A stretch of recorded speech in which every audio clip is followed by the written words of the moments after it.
आप सभी को। मैं Sarita Kulkarni astro life junction channel में आप सभी का स्वागत करती हूँ।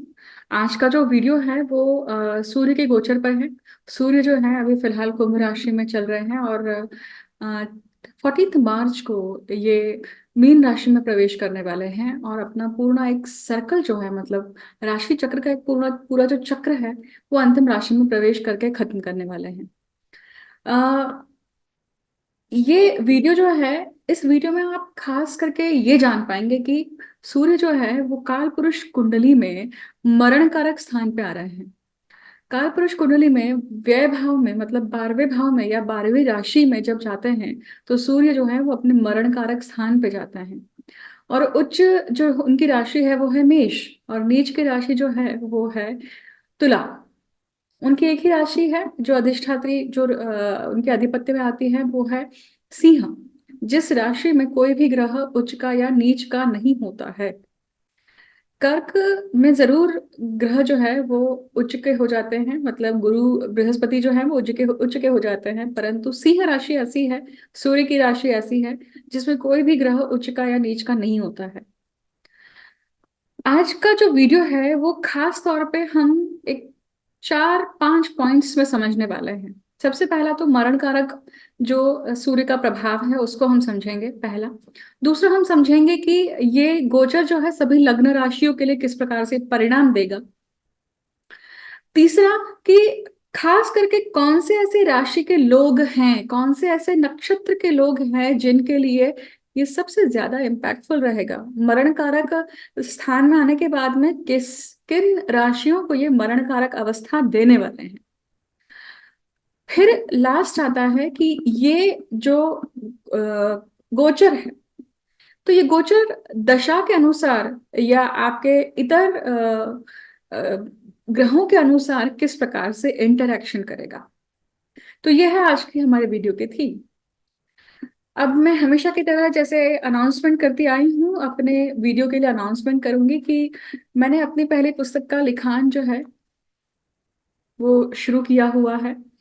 और ये पुस्तक जो है ये ज्योतिष के एक महान योग पर है। और इस पुस्तक में आप सभी को अपने उन अनउत्तरित प्रश्नों के उत्तर मिलेंगे। ऐसा प्रयास रहेगा इस पुस्तक को लिखान करते समय, ऐसा ही प्रयास है। ये प्रयास मेरा सिर्फ एक प्रयास है, परंतु ये बिना ईश्वरीय आशीर्वाद के नहीं पूरा हो सकता है। इसलिए जब भी कोई भी गूढ़ चीजों को लिखना या जानना या समझना होता है या आत्मसात करना होता है, एब्जॉर्प्शन होता है, उन सभी में ईश्वर के अंश का होना बहुत जरूरी है। मतलब आप में ईश्वर का अंश जब होता है तो वो ईश्वरीय आशीर्वाद आपको मिलता है। तो ये कार्य करवाने के लिए नियति जो है ये अपने आप अपने क्या कहें निर्धारित करती है कि ठीक समय पर ठीक उन लोगों के पास पहुंच के जब वो इस कार्य को करने के लिए सक्षम होते हैं। तो इस प्रकार से ये पुस्तक का लिखान अभी भी शुरू है। जैसे ही कंप्लीशन होता है या जैसे ही इसके ऊपर कोई भी इंफॉर्मेशन आती है तो मैं इसी तरह आपसे वीडियो के माध्यम से शेयर करूंगी ही करूंगी। अब अपने वीडियो की तरफ आगे बढ़ते हैं। आज हम जो बात करने वाले हैं वो है अगेन सूर्य के ऊपर। तो सूर्य का जो गोचर है वो मीन राशि में ये किस प्रकार से रहेगा। तो सबसे पहले हम अपना पॉइंट्स के अनुसार बात करेंगे, ठीक है। क्योंकि हमें क्या करना है, हमारा प्रयास ये है कि आप सभी ज्योतिष जिज्ञासु जो हैं या ज्योतिष विद्यार्थी जो हैं या जितने भी ज्योतिष को अपने अपनी राशि भविष्य को पढ़ने के लिए आने वाले लोग हैं, उनके लिए भी इंट्रोडक्शन पार्ट बहुत इंपॉर्टेंट है। क्यों? क्योंकि अगर आप डायरेक्ट टाइम स्टैम्प पे क्लिक कर देते हैं तो आपको 4-5 लाइनें 10 लाइनें सुनाई देती है, परंतु आपको ये चीज नहीं समझ में आती है फिर कि ये एग्जैक्टली क्या क्या इसका समीकरण है। इसलिए इंट्रोडक्शन पार्ट देखना स्किप मत करिएगा, जरूर देखिएगा। और अब हम बात करेंगे कि ये जो सूर्य हैं ये मरण कारक स्थान पे जाने के बाद में, व्यय स्थान में जाने के बाद में किस प्रकार से फल देते हैं।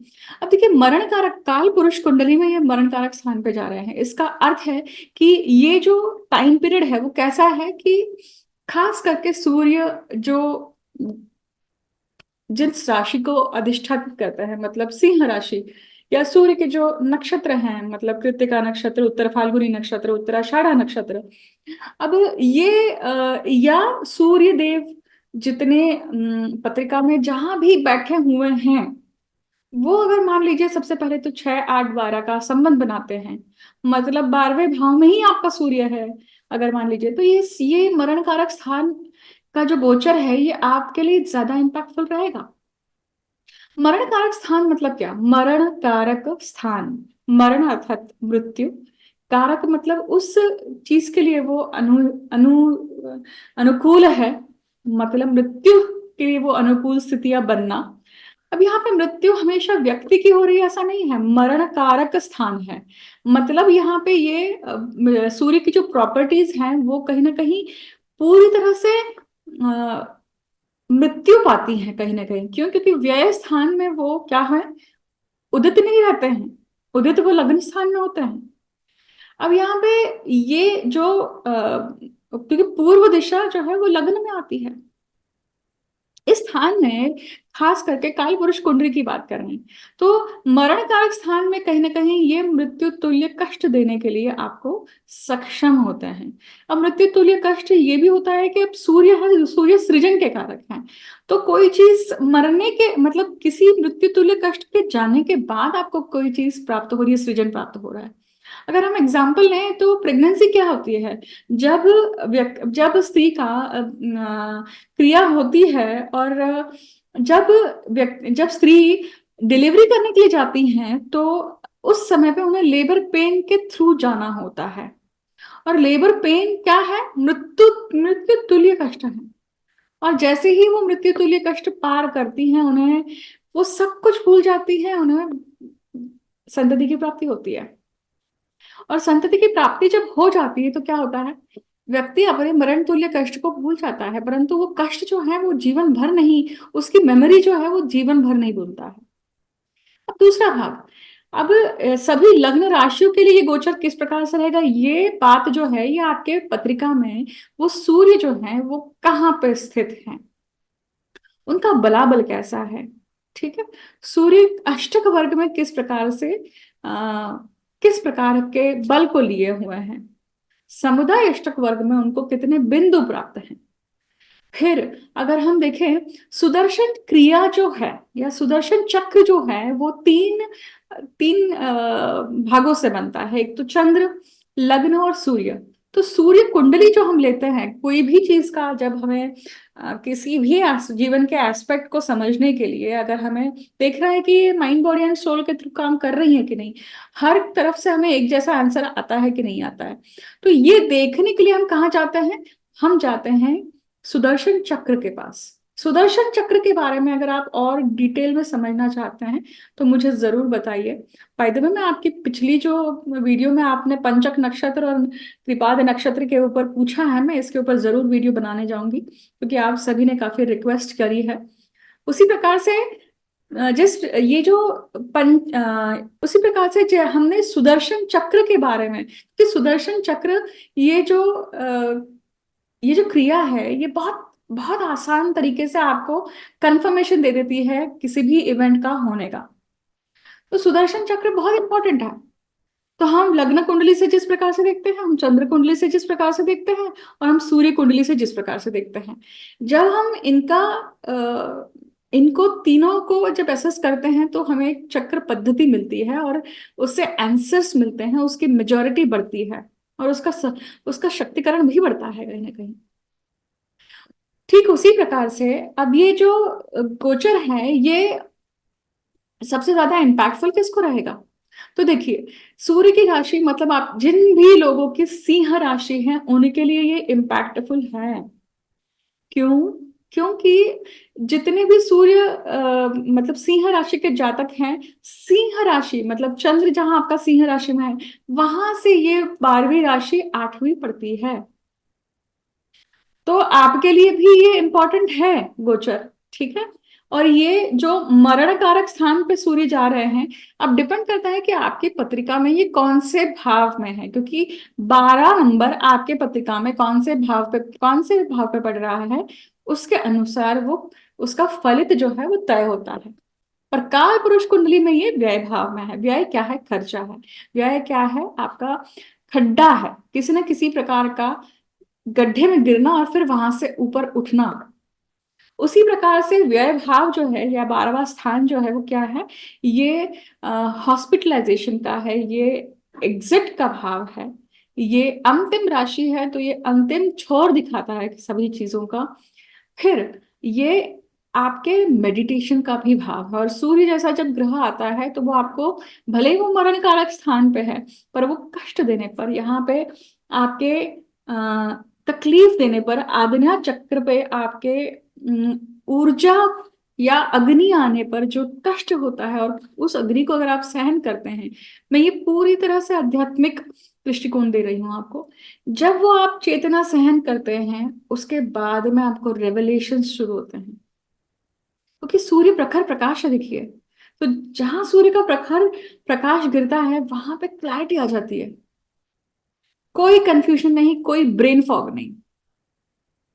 अब ये गोचर और किसके ऊपर इम्पैक्ट करेगा, तो जिनके नक्षत्र, जिनके जन्म नक्षत्र, लग्न नक्षत्र या सूर्य नक्षत्र कौन से हैं, कृतिका, उत्तर फाल्गुनी और आपका उत्तराषाढ़ा, ये 3 नक्षत्र आपके अगर ये लग्न, चंद्र और सूर्य नक्षत्र हैं तो भी ये गोचर आपके लिए क्या होगा, बहुत इंपॉर्टेंट होगा।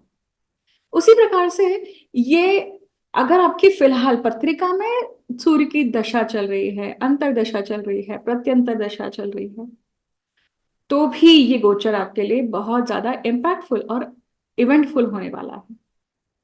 अब देखिए, सूर्य की हम बात कर रहे हैं तो सूर्य सभी सरकारी चीजों को, और सूर्य सभी जितने भी ऑथोरेटिव फिगर होते हैं हमारे हमारे आसपास इर्द गिर्द, उन सभी को इफेक्ट डालता है, उन सभी का कारक है।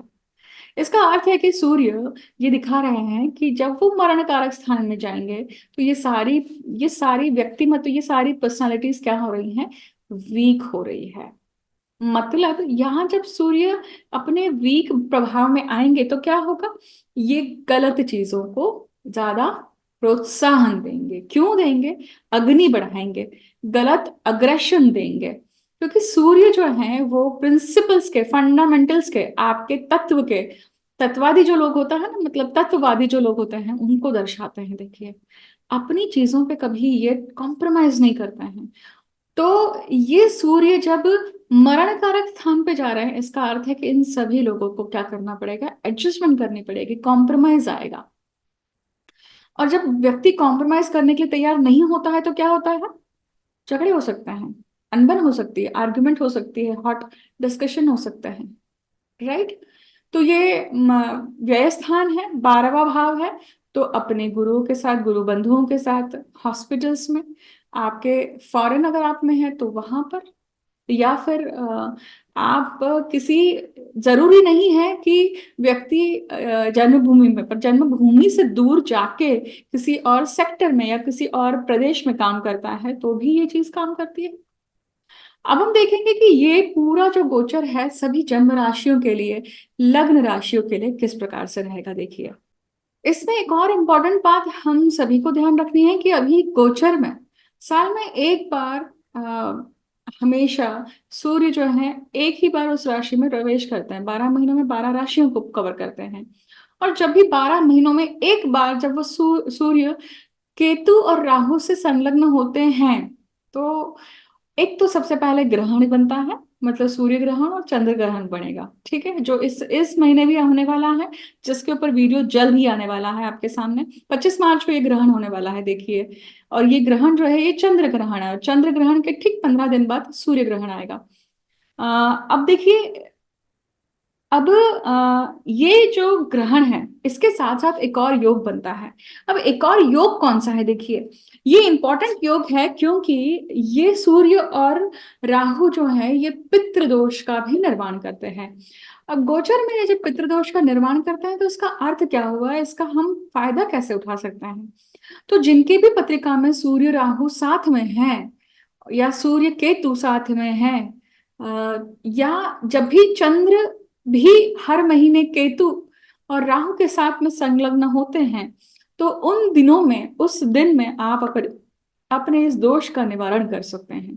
मतलब पितृदोष का निवारण कर सकते हैं, ग्रहण दोष का निवारण कर सकते हैं उस पर्टिकुलर। अब ये ग्रहण दोष जो है, पितृदोष जो है, ये निवारण करने के स्थान जैसे अलग अलग है देखिए, जैसे त्र्यंबकेश्वर में जाके आप कर सकते हैं, गया में जाके आप कर सकते हैं, कालाहस्ती में जाके कर सकते हैं। किसी के अगर पत्रिका में नीच के राहु केतु हैं तो भी वो अगर राहु और केतु के जन्म स्थान पे जाके करते हैं तो वो ज्यादा अच्छा है। तो जन्म स्थान कौन सा है? कालाहस्ती है। जो तिरुपति बालाजी से ये हार्डली शायद 50 किलोमीटर्स अवे होगा। तो कालाहस्ती जो जगह है वहां पे आप ये सूर्य राहु का मतलब पितृदोष का निवारण भी कर सकते हैं, ग्रहण दोष की शांति कर सकते हैं, और राहु केतु की शांति अगर ये आपके पत्रिका में नीच के हैं तो इस प्रकार से आप इसका निवारण भी कर सकते हैं। तो पूरे साल भर में जब भी ऐसा गोचर बन रहा है तो क्या करना है? उस वक्त अगर हम हमारे पॉसिबल है तो हम उस वक्त पितृदोष की और ग्रहण दोष की शांति को करना बहुत अच्छा होता है उसके रिजल्ट, क्योंकि मुहूर्त पे कर रहे हैं आप वो चीज।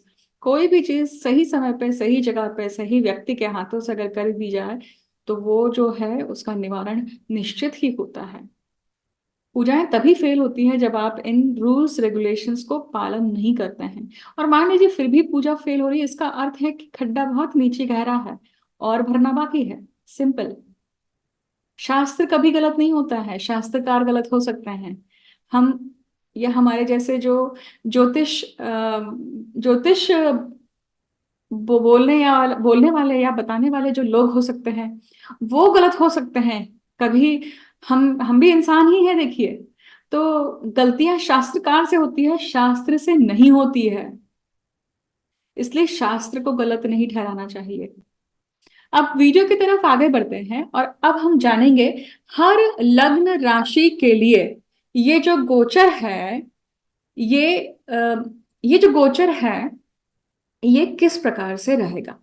ये गोचर सबसे पहली राशि के ऊपर बात करेंगे कि मेष राशि के लिए किस प्रकार से रहेगा।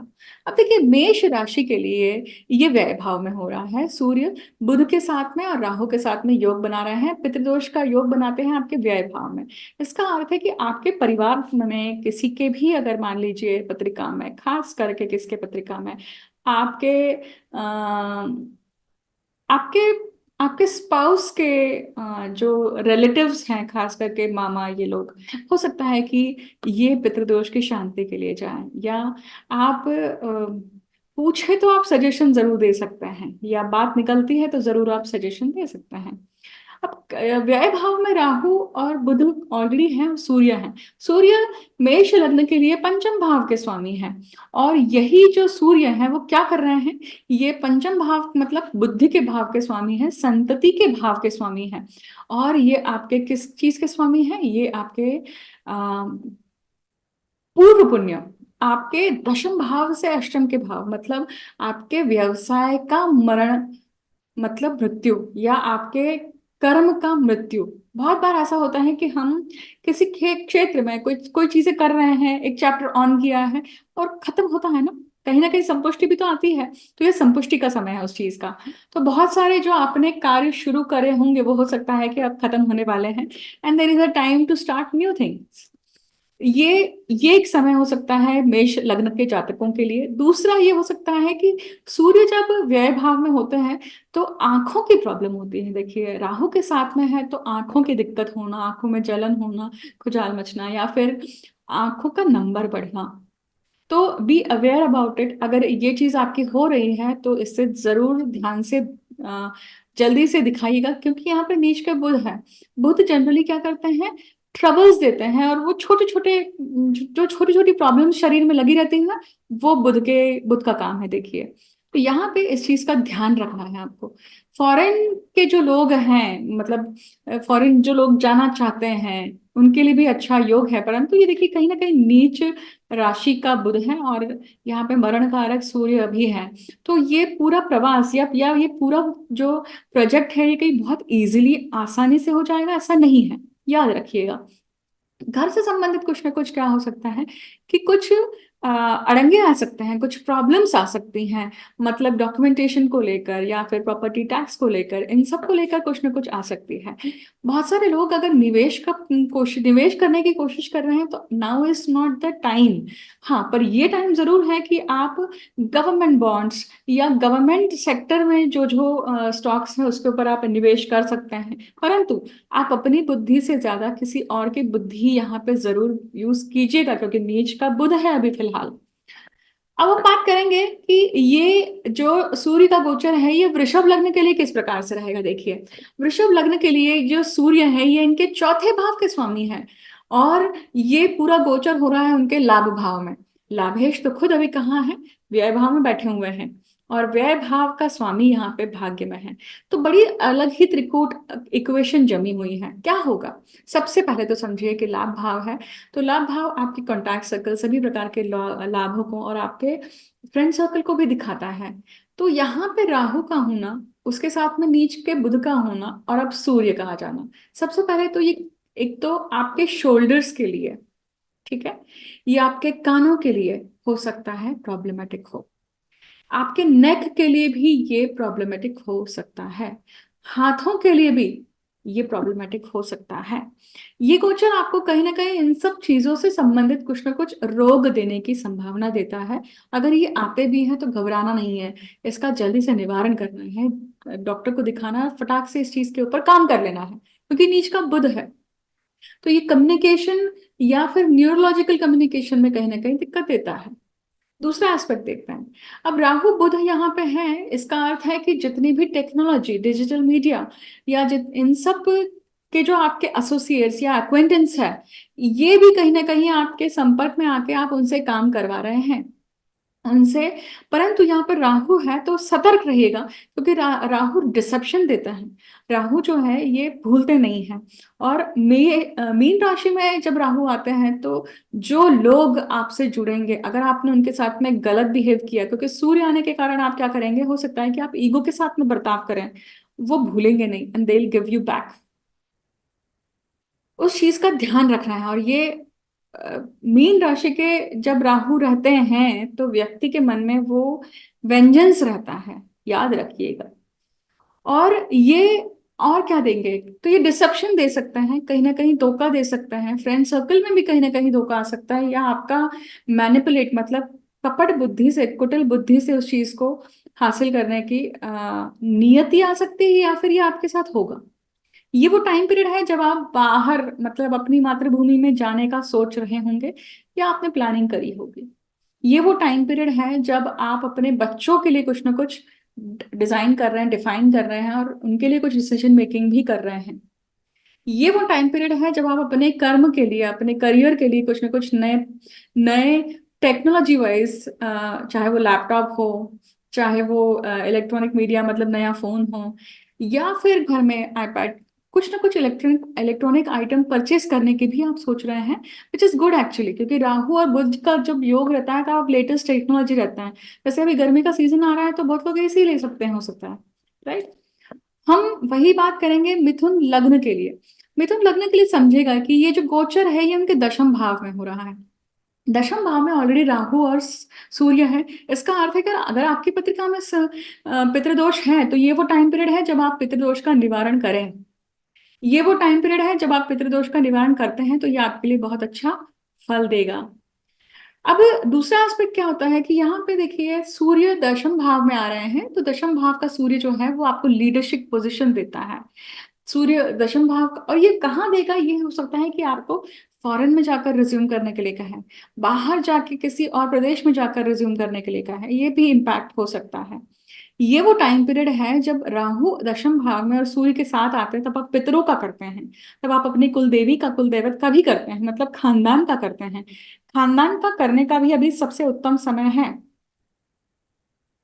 ये वो टाइम पीरियड है कि अगर आपको पता है कि आपके खानदान में कोई कर्स, श्राप या कोई ऐसी चीजें चली आ रही हैं जिसका ना आउट ऑफ द वे जाके निवारण करना है, go and try for it. This is the time period, because ये वो टाइम पीरियड है कि जितने भी आपके कॉर्पोरेट या आपके ऑफिस के सर्कल में जितने भी ऑथोरेटिव पोजीशन पे जो लोग हैं, साइनिंग अथॉरिटी पे जो लोग हैं वो क्या करेंगे, वो कहीं ना कहीं आपको अभी प्रेशराइज कर सकते हैं। वो आपसे एक्सपेक्ट कर रहे हैं कि आप और ज्यादा लेटेस्ट, आप और ज्यादा जितने भी आप ये कहिए कि HR डिपार्टमेंट से हैं या आपके जितने मार्केटिंग डिपार्टमेंट से हैं, जितने भी टेक्नोलॉजी के डिपार्टमेंट से हैं, ये सब जो डिपार्टमेंट्स के जो लोग हैं इनसे संबंध में ज्यादा आना और इनका कहीं ना कहीं प्रेशर बनना, ये हो सकता है। देखिए, सूर्य है यहाँ पे, तो सरकार का भी कहीं ना कहीं जो भी आप सरकारी काम करने के लिए जा रहे हैं, यहाँ पे आपको यश मिल सकता है। परंतु याद रखिएगा कि कोई स्कीम है या कोई पॉलिसी है उसे ढंग से पढ़ के करिएगा, क्योंकि बुध जो डॉक्यूमेंटेशन के स्वामी है और राहु जो माया के स्वामी है, ये कहीं ना कुछ गलतियां करवा सकते हैं या गलती हो सकती है और उसके कारण आपका टाइम वेस्ट हो सकता है। अब देखिए, ये वो टाइम पीरियड है कि जब आप घर में होम हवन भी कर सकते हैं, क्योंकि अग्नि मतलब अष्टम स्थान में मंगल की अग्नि है, उच्च के मंगल है। सूर्य दशम स्थान में है अग्नि के ग्रह, और लाभ में गुरु है। तो जितने भी पूजा पाठ, वास्तु शांति, ये सारे जो हैं, ये अभी करने के, ऑब्वियसली आपको मुहूर्त देखना, तिथि देखना, ये सारा जरूरी है।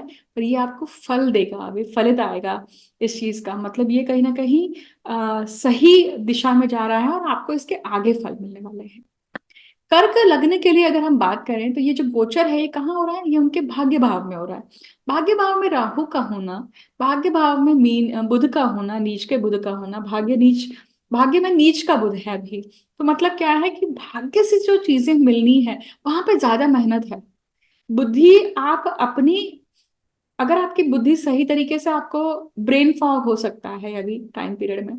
ये टाइम पीरियड कहीं ना कहीं ये भी दे सकता है कि भाई आपके कानों का इशू, ठीक है, या फिर आपके पैरों का इशू बहुत हो सकता है।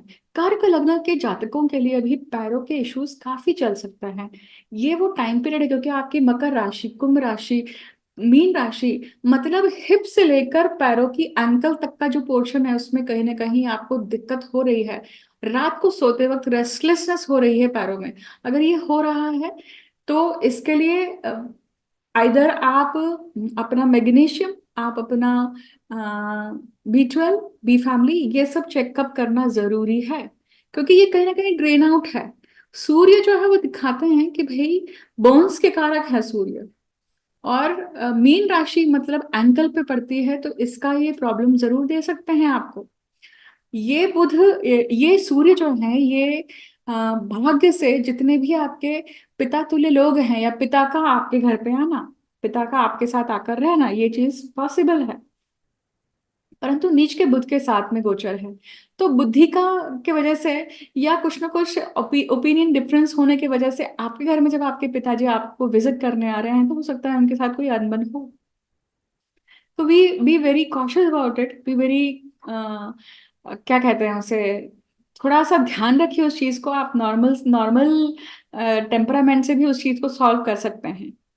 देखिए, ये सूर्य आपकी पत्रिका में दूसरे भाव के मतलब धन भाव के, कुटुंब भाव के स्वामी है, तो यहाँ पे धन भाव का, कुटुंब भाव का, भाग्य के, भाग्य में आना ये अच्छी बात है। परंतु वहां पे नीच के बुध है, तो बुद्धि से काम लीजिएगा, क्योंकि बुद्धि ही आपके भाग्य को खोलेगी, ये बुद्धि ही आपके भाग्य को अवरुद्ध करेगी। दोनों चीजों को ध्यान रखना है। देखिए, ये गोचर जो है ये खास तौर पर आपके लिए थोड़ा सा शारीरिक तौर से भी हैवी जा सकता है, मतलब मेंटल फॉग रहना, या फिर एक्सेस हीट के कारण पेट में कुछ ना कुछ संबंध प्रॉब्लम होना। क्योंकि ये जो गुरु आपके दशम में है, और अभी जो आपके मंगल हैं सप्तम भाव में, ये गुरु जो है ये षष्ठ भाव के मतलब पेट के समस्या, या फिर कहीं ना कहीं एक बैक हाइज या वेरिकोज वेन, इनकी भी प्रॉब्लम दे सकते हैं हमको। तो ग्रेविटी का यहाँ पे पुल सही तरीके से नहीं चल रहा है, मतलब ब्लड फ्लो जैसा होना चाहिए वैसे नहीं हो रहा है। बहुत छोटे से उपाय भी करते हैं आप, मान लीजिए कि गर्मी जरूर आ चुकी है, पर अगर आप नॉर्मल सॉक्स भी पहनकर अगर सो जाते हैं तो भी शायद आपको क्या होगा, ये ट्रबल बहुत कम हो जाएंगे और ब्लड सर्कुलेशन पैरों में ठीक से होने लगेगा। पंखा चला लीजिए। पर ये कहीं ना कहीं टेकन केयर कर सकते हैं, और इसका कहने का अर्थ ये है कि बहुत छोटे या आसान उपायों से भी ये चीज प्रॉब्लम दूर किए जा सकते हैं। सिंह राशि की बात करते हैं, गोचर ही सूर्य का है, तो सी लग्नेश है ये। लग्नेश खुद कहाँ, अष्टम भाव में जा रहे हैं। इसका अर्थ है कि अष्टम भाव पैतृक संपत्ति का, आपके गूढ़ विद्या का, तंत्र मंत्र का, और आपके अनअटेंड इमोशंस का, मृत्यु का भाव है। पिता के लिए ये गोचर हो सकता है कि दिक्कत वाला हो, और ये भी हो सकता है कि ये टाइम पीरियड आपके पिता तुल्य लोगों के लिए कहीं ना कहीं आपके घर में आप आइदर तो पिता तुल्य के जो लोग, पिता तुल्य लोग जो हैं घर पे, या उनके लिए कहीं ना कहीं हॉस्पिटल का इशू। राहु जब आता है ना मीन राशि में, तो वो एक अलग ही सडन सडन हॉस्पिटलाइजेशन लेके आते हैं, सडन कुछ ना कुछ डेथ लेके आते हैं, सडन सडन कुछ मूवमेंट्स लेके आते हैं। तंत्र को भी दिखाता है राहु अष्टम भाव में, सूर्य भी साथ में है।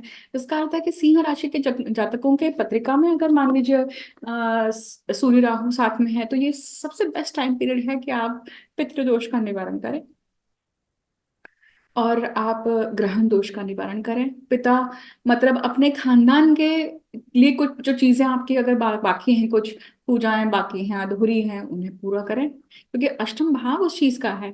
आप जब उस चीज को टिक मार्क करते हैं, तो आप अपने ऋण को कहीं ना कहीं टिक मार्क कर रहे हैं, और ये आपका कर्म कर्तव्य बनता है। देखिए, उसी प्रकार से ये सूर्य देखिए लग्नेश है, लग्नेश का अष्टम भाव में आना, इसका अर्थ है कि आपकी आपका इंटरेस्ट अपनी रिसर्च, अपने गूढ़ ज्ञान को बढ़ाना, ज्योतिष में इंटरेस्ट आना, साधनाओं में इंटरेस्ट आना, सूर्य साधना करना, या फिर आप इस समय आपकी आपका इंटरेस्ट कहीं ना कहीं इसके लिए भी हो सकता है कि 10 महाविद्याओं पर होना। 10 महाविद्याओं में आप कहीं ना कहीं छिन्नमस्ता पे या फिर मातंगी पे कहीं ना कहीं आपका कंसंट्रेशन या ये एनर्जी आपको पुल कर रही होगी। ये भाव जो है, ये साधकों का भाव है। देखिए, अष्टम भाव साधनाओं का भाव है। तो साधना यहाँ पे कहीं ना कहीं बढ़ती है व्यक्ति की, जब वो अंतर्मुख होता है। अंतर्मुख होकर लग्नेश का अष्टम भाव में आना, मतलब दूसरे मोक्ष त्रिकोण में आना, कहीं ना कहीं आपको वो अंतर्मुख करता है, इंटरनल आईज को ओपन करने के लिए प्रवृत्त करता है, और सूर्य आंखों का कारक है, और ये कहीं ना कहीं आपको हेल्प करेगा। ये ग्रहण आपको कहीं ना कहीं हेल्प करेगा, और ग्रहण आपको बहुत कुछ चीजें दिखाएगा। कन्या लग्न के लिए देखिए, ये जो गोचर है ये उनके सप्तम भाव में है। सप्तम भाव में अगर आपका ऑलरेडी सूर्य है, तो ये सूर्य का सूर्य पे गोचर है। तो सबसे पहले तो क्या होगा, आपके स्पाउस को शायद किसी न किसी चीज की प्राप्ति हो रही है। अब ये प्राप्ति हो रही है, तो ये सूर्य कौन है, आपके पत्रिका में प्रारब्ध है, मतलब प्रारब्ध से कुछ मिलना। तो प्रॉपर्टी हो सकती है, सूर्य मेटल में अगर आप कहें तो सोना है। इन सब चीजों की प्राप्ति भी दिखाता है। या फिर पूरे साल भर में एक बार ये चक्र आके आपके सप्तम भाव में है, इसका अर्थ है कि ये आपके पत्नी के लिए भी, या आपके पति के लिए, आपके स्पाउस के लिए क्या करता है, ये गोचर कहीं ना कहीं आंखों की प्रॉब्लम हो सकती है, या फिर ये गोचर आपके स्पाउस के लिए पैरों का प्रॉब्लम देना ये दे सकता है। और आपके लिए ये चीज कर सकता है कि आप जितने भी इतर लोगों से मिलते हैं जीवन में, अभी जितने भी लोगों से मिलने वाले हैं, वहां पे ईगो क्लैशेस हो सकती है, सामने वाले का ईगो आपको हाईलाइट होकर दिखेगा, ये चीज हो सकती है। अब ये ईगो जब हाईलाइट होकर दिखता है, इसका अर्थ है कि आपका ध्यान वहां पे जा रहा है। आपका ध्यान किस चीज पे जाना चाहिए, आपके ब्राइटर साइड पे जाना चाहिए, आपके लिए जो चीजें फायदेमंद है उसके तरफ जाना चाहिए, ना कि सामने वाले के गलतियों के। क्योंकि आप जब उन आपको हाईलाइट क्या चीजें करवाई जा रही है, और आपको एम्फेसिस कहाँ पे देना है, ये चयन आपको ध्यान पूर्वक करना है, क्योंकि यहीं पे राहु है। ये वो टाइम पीरियड है कि अचानक से कोई संबंध सामने आना, प्रारब्ध का कोई संबंध सामने आना, अचानक से कोई, अब यहाँ पे अफेयर कह लीजिए, क्योंकि राहु सप्तम भाव में आते हैं, तो व्यक्ति को कहीं ना कहीं व्यभिचार की तरफ भी अवृत्त, मतलब व्यभिचार के तरफ भी प्रवृत्त करते हैं। परंतु देखिए, ये मेंटल, अब यहाँ पे ये बुध है, तो हो सकता है कि ये सिर्फ वर्चुअल हो, ये हो सकता है कि सिर्फ चैट्स पे हो, या सोशल मीडिया पे हो, आप जब बजस बातचीत कर रहे हैं, बट ये हो रहा है। और ये सूर्य यहाँ पे आ रहे हैं, इसका अर्थ है कि भाई कहीं ना कहीं वो हाईलाइट कर सकते हैं। तो B very careful about it.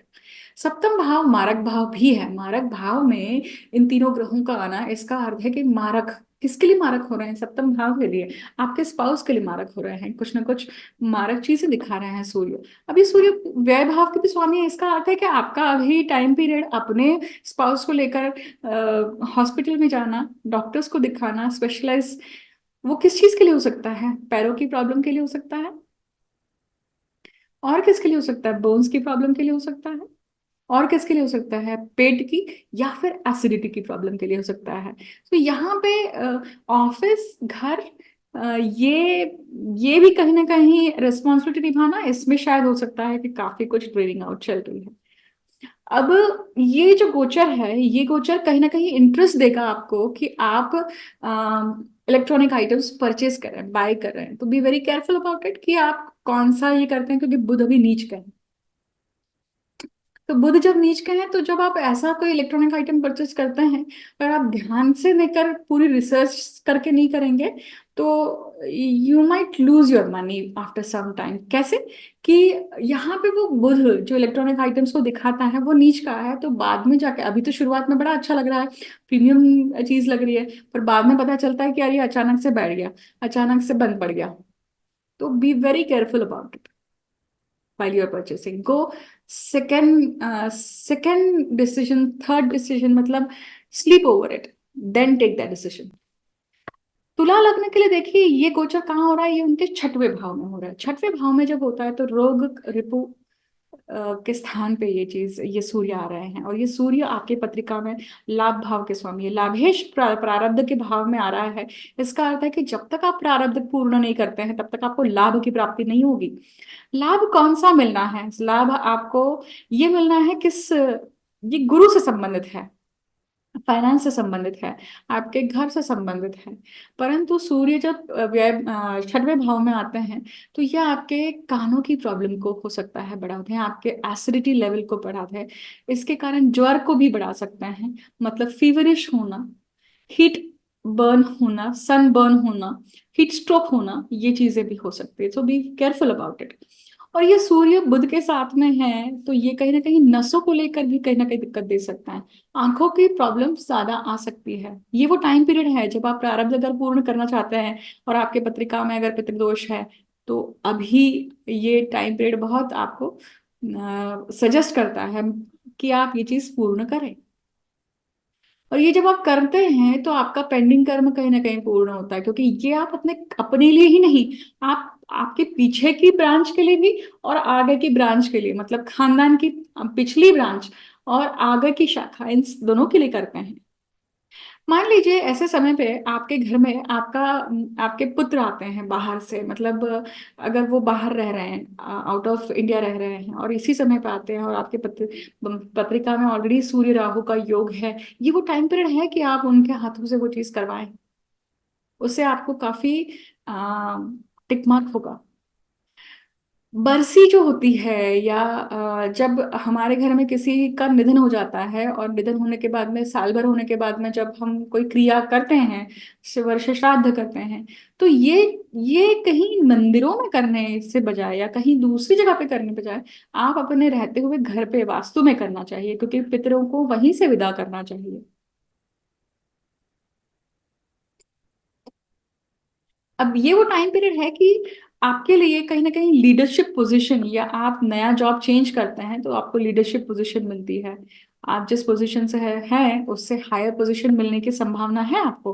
पर यहाँ पे बुध नीच का है। आप अपनी बुद्धि को ज्यादा स्मार्ट मत दिखाइएगा, क्योंकि यही आपके लिए कहीं ना कहीं प्रॉब्लम्स खड़ी कर सकती है, चैलेंज खड़ी कर सकती है। और वो राहु जो है, एक्सट्रीम ज्यादा जो ग्रीडीनेस दिखाता है, वो कहीं ना कहीं आड़े भी आ सकता है। So be very neutral about it, उसको बैलेंस करके ही आपको आगे बढ़ना है। अगर वृश्चिक राशि की बात करें, तो ये जो गोचर है, ये आपके पंचम भाव में। पंचम भाव का स्वामी क्या है? पंचम भाव का स्वामी देखिए, गुरु है, जो आपके छठवें भाव में है, प्रारब्ध में बैठा हुआ है पंचम भाव का स्वामी। वहीं पे सूर्य का गोचर है, सूर्य दशम भाव के स्वामी है। मतलब पंचम भाव बुद्धि की प्राप्ति, संतति की प्राप्ति कैसे होगी? जब आप प्रारब्ध को पूर्ण करते हैं, प्रारब्ध को पूर्ण करने का कर्म करते हैं। सबसे पहले आपके पत्रिका में अगर ग्रहण दोष या फिर पितृदोष है, तो ये वो टाइम पीरियड है कि आप करें, इस चीज को कंप्लीट करें, इस पूजा को, इस विधि को कंप्लीट करें जीवन में। अब ये सूर्य जब पंचम भाव में आते हैं, तो ये कहीं ना कहीं दिखाते हैं कि भाई आपका आपका अगर किसी से अफेयर है या आपका कोई रोमांटिक रिलेशनशिप है, ये ईगो के कारण टूटना, या फिर ये ईगो के कारण कहीं ना कहीं कम्युनिकेशन बंद हो जाना, या फिर बड़े लोगों को ये चीज पता चलती है और उसके कारण आपके रिलेशनशिप पे इसका इफेक्ट आता है। ये वो टाइम पीरियड है। उसी के बाद ये वो टाइम पीरियड है कि जब आप कहीं ना कहीं ये भी देख रहे हैं कि ये सूर्य जो है ये आपके दशम भाव के स्वामी है। दशमेश का अष्टम भाव में आना बहुत वृश्चिक लग्न के जातकों के लिए जॉब स्विच भी दे सकता है, जॉब चेंज करना दे सकता है, जॉब का जाना भी दे सकता है।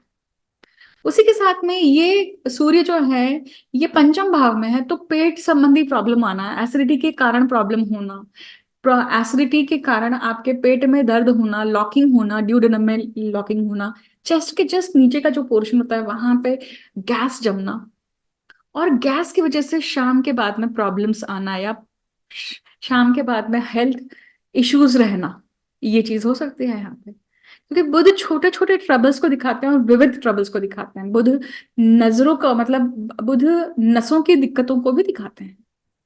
और तीनों ग्रह जब मीन राशि में चलेंगे, तो ये प्रॉब्लम होगी आपको, होने की संभावना है। अगर होती है तो उसे उसे नजरअंदाज मत करिए। दे नेक्स्ट, आपकी संतति को लेकर अगर कोई इशू चल रहा है, कोई भी तबीयत का इशू चल रहा है, तो उसे नजरअंदाज मत करिए, क्योंकि ये टाइम पीरियड है जब उन्हें साइनस का या फिर सर्दी का, एलर्जी का ये चलता ही रहेगा। और वो जा रहा है और आ रहा है, जा रहा है और आ रहा है। आप मेडिकेशन ऑनगोइंग कर रहे होंगे शायद। ये सारी जो मैं घटनाएं क्रम बता रही हूँ, अगर ये हो रहे हैं तो आप जरूर वीडियो के कमेंट सेक्शन में आके बता सकते हैं। यही हम धनु लग्न के लिए बताएं तो ये जो गोचर है सूर्य का, ये उनके चौथे भाव में है, और चौथे भाव में भाग्य भाव का स्वामी आया है। वास्तु के घर में भाग्य का स्वामी आना, इसका अर्थ है कि भाग्य कहाँ से आएगा? वास्तु की कुछ चीजों को कंप्लीट करना है। वास्तु में कुछ ऐसा है जो आपके भाग्य को उज्जवल कर सकता है। तो माता का रिस्पेक्ट करना, वास्तु का रिस्पेक्ट करना, वास्तु जो आपने ली है उसकी शांति करना, मतलब वास्तु शांति करना, क्योंकि वो आपको क्या करने वाला है? भाग्य देने वाला है। उसी के साथ साथ ये सूर्य और राहु का योग है। देखिए, इसका अर्थ है कि कहीं ना कहीं प्रारब्ध जो आपको आपकी पत्रिका में अगर मान लीजिए सूर्य राहु का योग ऑलरेडी है, तो पितृदोष को अगर है, उसका निवारण करना, उससे भी आपका भाग्य खुलेगा, आपकी वास्तु शुद्ध होगी, आपके लिनिएज में ये आप कहीं ना कहीं दे रहे हैं।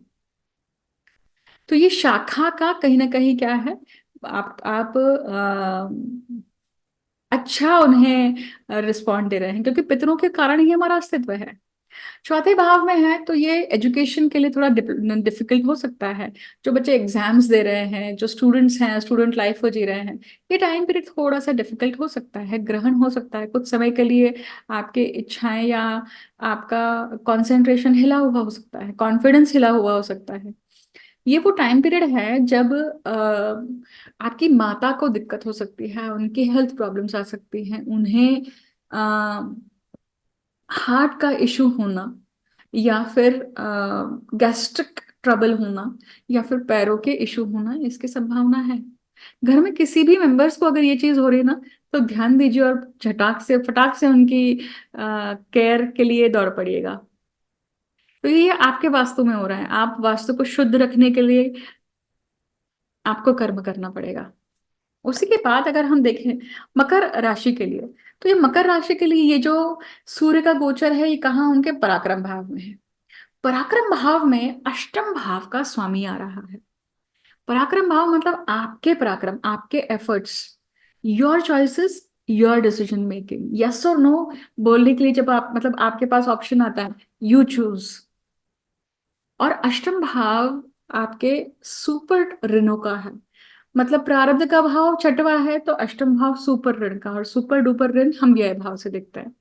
और ये सूर्य आपके अष्टम का स्वामी है, इसका अर्थ है मृत्यु का भी स्वामी है। तो ये कहीं ना कहीं आपके कुछ एफर्ट्स, आपकी कुछ चीजें, आइदर वो पेपर वर्क हो, डॉक्यूमेंटेशन हो, या आपके प्रवास हो, या आपके फैमिली को लेकर हो, आपके वास्तु को लेकर हो, आपके घर को लेकर हो, आपके माता को लेकर हो, आपके सिबलिंग्स को लेकर हो, इन सभी को लेकर आप कुछ भी पराक्रम करेंगे। और वो किसके माध्यम से करेंगे? अष्टम भाव, मतलब तंत्र मंत्र से, या फिर पूजा से, रिचुअल से।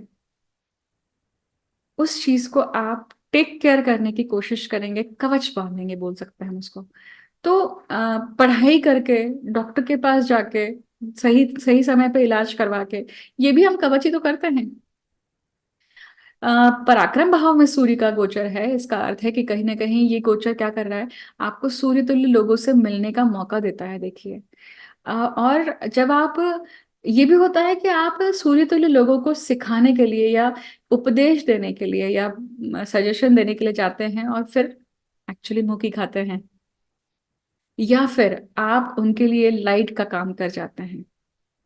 हो सकता है कि एक संत हो, पर एक संत, बड़ा संत अगर किसी किसी के पास पत्रिका दिखाने आए, तो वो भी तो कहीं ना कहीं अटका है, जो जिसको वो खुद सॉल्व नहीं कर पा रहा है।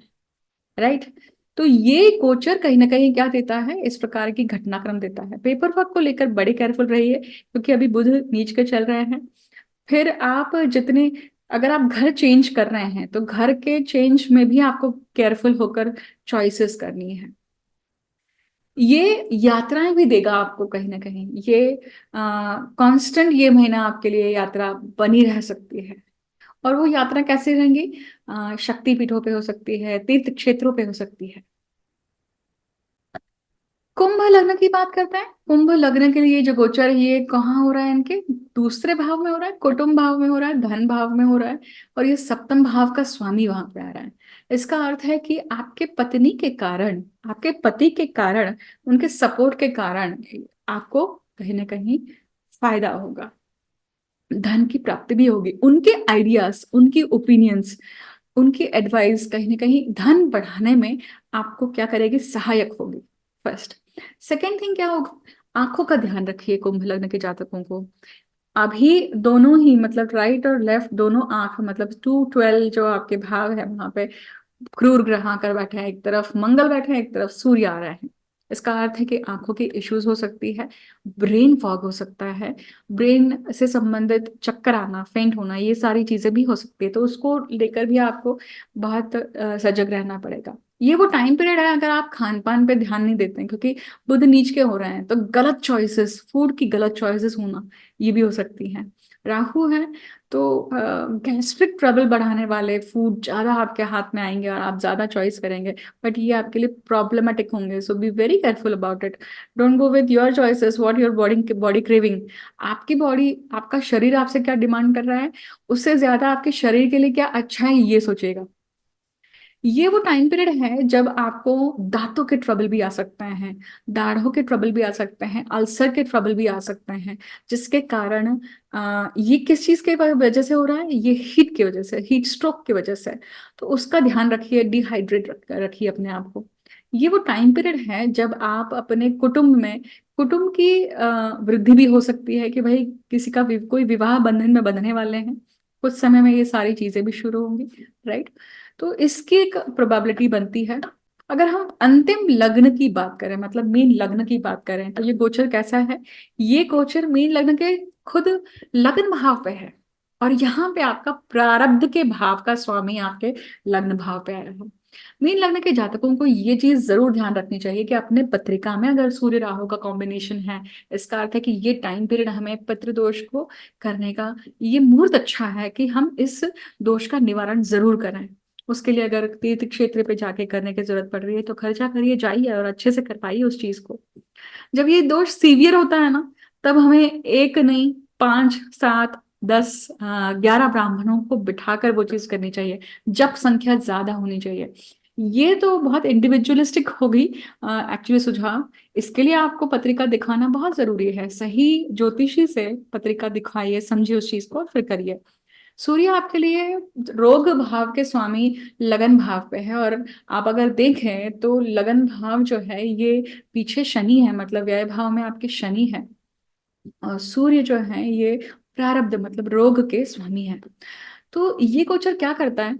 ये गोचर कहीं ना कहीं आपके लिए आंखों की समस्या हो सकती है, एसिडिटी का इश्यू हो सकता है। ये समस्या आपके पैरों को लेकर भी हो सकती है कि पैरों की दिक्कत हो रही है, पैरों में प्रॉब्लम हो रही है।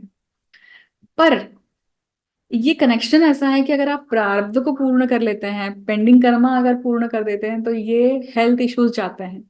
क्योंकि हम जो प्रारब्ध के भोग भोगते हैं वो किससे भोगते हैं? 3 तरीकों से भोगते हैं: मेंटल वरी, फिर फाइनेंशियल वरी, और फिर हेल्थ वरी। तो 3 माध्यम से ये चीजें अपने को हिट करती हैं। तो जब आप उस चीज को टिक मार्क करते हैं तो वो कहीं ना कहीं क्या होता है, पूर्णता होती है उस चीज की। You you get it tick marked और वो चीज कंप्लीट हो जाती है, और वो अपने आप वो चीज निकल जाती है धीरे धीरे। या फिर उसकी इंटेंसिटी का कर्म की भोग की इतनी कम हो जाती है कि आपको तकलीफ उतनी नहीं होती है जितनी शायद होनी चाहिए थी अगर आप कुछ नहीं करते तो। ये सबसे मेन चीज ध्यान रखना है। सूर्य जब लगन पे आता है ना, तो एक्चुअली देखा जाए तो ये लगन पे आने के बाद में आपकी रोग प्रतिकारक शक्ति बढ़ती है। क्योंकि सूर्य क्रूर ग्रह है, लग्न पे आते हैं तो वो लग्न बलवान करते हैं। तो ये समय है कि आपके मन में भी ईगो भाव आ सकता है, और ईगो के वजह से भी कुछ इश्यूज हो सकते हैं। क्योंकि राहु है, उस चीज को हवा मिल रही है वहां पे। इन्फ्लेटेड ईगो होना प्रॉब्लमेटिक हो सकता है। और ये कहाँ होगा? ये आपके जॉब में ज्यादा आपको दिखाई देगा, आपके सर्विस के एनवायरनमेंट में ज्यादा दिखाई देगा। So be very careful about it. ये गोचर हमने देखा सभी लग्न राशियों के लिए, जन्म राशियों के लिए हमने देखा। अल्टीमेटली अगर मैं इस वीडियो को अगर विराम दूं, और विराम देने के पहले अगर कुछ कहूं, तो ये है कि सूर्य राहु का योग बन रहा है। इस महीने ग्रहण भी हो रहा है 25 तारीख को, जिसका वीडियो मैं बहुत जल्दी पोस्ट करने वाली हूँ। आपको ध्यान ये रखना है कि जब योग बनता है ना, जब हमें खुद चल के वो अपॉर्चुनिटी जब आपके सामने आती है, तो उसे ग्रैब कर लेना समझदारी है, याद रखिएगा। मतलब पितृदोष का निवारण करना, सूर्य की साधना करना, या ग्रहण दोष का निवारण करना, अगर आपकी पत्रिका में ये योग है, तो this is the best time period to get rid of it. Get tick mark, पितरों को तर्पण देना। सो दिस वॉज, ये पूर्ण वीडियो जो था ये सूर्य के गोचर पे था। किस प्रकार मैंने सिर्फ सूर्य के गोचर नहीं, और भी बहुत सारी चीजें दे बताई हैं इसमें आपको। तो ध्यान रखिए, ये गोचर कैसा होता है, इसके परिणाम या किस तरह के अनुभव आते हैं, आप वीडियो के कमेंट सेक्शन में कर सकते हैं। आप अगर सुदर्शन चक्र के बारे में समझना चाहते हैं तो let me know about it. और कौन से टॉपिक्स आप मुझसे सुनना चाहते हैं वो भी बता सकते हैं। आई होप कि ये ज्योतिष जिज्ञासु के लिए, ज्योतिष विद्यार्थियों के लिए ये वीडियो काफी हेल्पफुल रहा होगा, काफी कुछ समझने के लिए, पढ़ने के लिए मिला होगा आपको। आज का वीडियो यहीं पे विराम देती हूँ। मुझे अंत तक सुनने के लिए बहुत बहुत धन्यवाद। जल्द ही मिलती हूँ आपसे नए वीडियो के साथ में। Thank you so much, thank you so much for listening me patiently.